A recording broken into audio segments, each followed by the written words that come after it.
so the last video cut off. Sorry, my computer died. After number 6 here, we're in part 2 of the Unit 10 review. So now we're to number 7. This one's asking us for the value of x in the equation. So they're asking you to solve for x.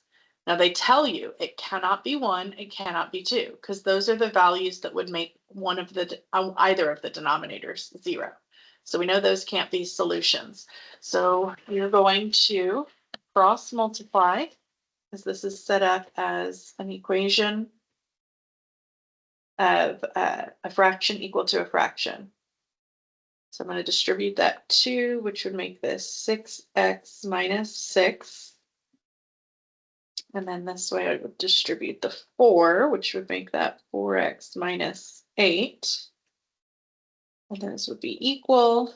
And I would move the x's to one side. So I'm going to move 4x to the left, which gives me 2x. And I'm going to move my constant to the right. So it gets rid of it over here. So that leaves me with -2. So we end up with 2x equals -2. We'll divide by 2, which leaves us with -1.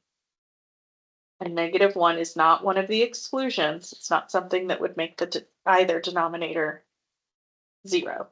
So that can be a solution. All right, I think this is the last one. Yeah, last but not least here. Same thing, they're asking us to solve, but this one we can't set up as a proportion. We can't just cross multiply because it's not a fraction equal to a fraction.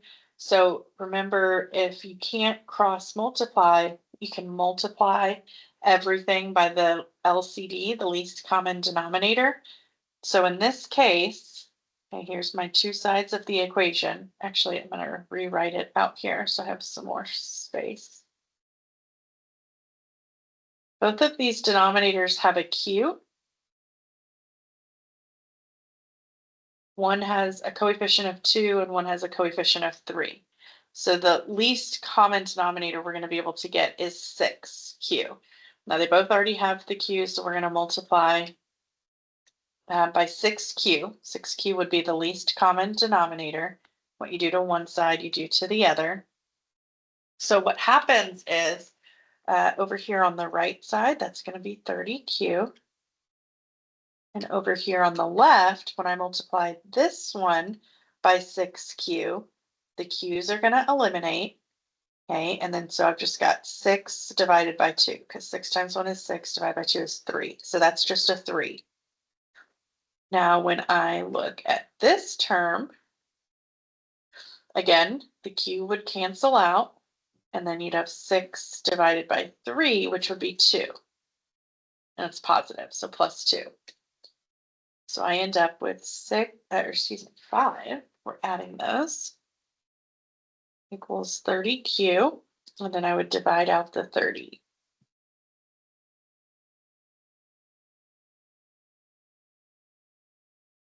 Reduce if you can reduce, which would be 1/6.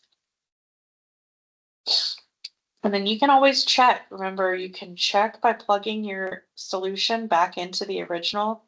So if I were to plug in 1/6 for q, that would make the denominator 2/6, which dividing by a fraction is the same as multiplying by the reciprocal. So 1 divided by 2/6 is the same as 1 times 6/2. So you'd have 6/2 here. 3/6 would reduce to 1/2. So 1 divided by half is the same as 1 times 2. So you have a 2. So you end up with 6/2, which is 3. And then 3 plus 2 is indeed 5. So it checks out.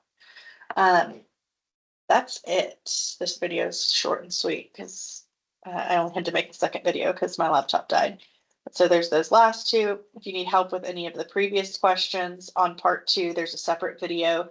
If you need help with any of the part 1, that's also a separate video. So now everything has been gone over in a video. You can find the question you need help with, just fast forward to it, or you can watch the videos in their entirety to help prep for the test.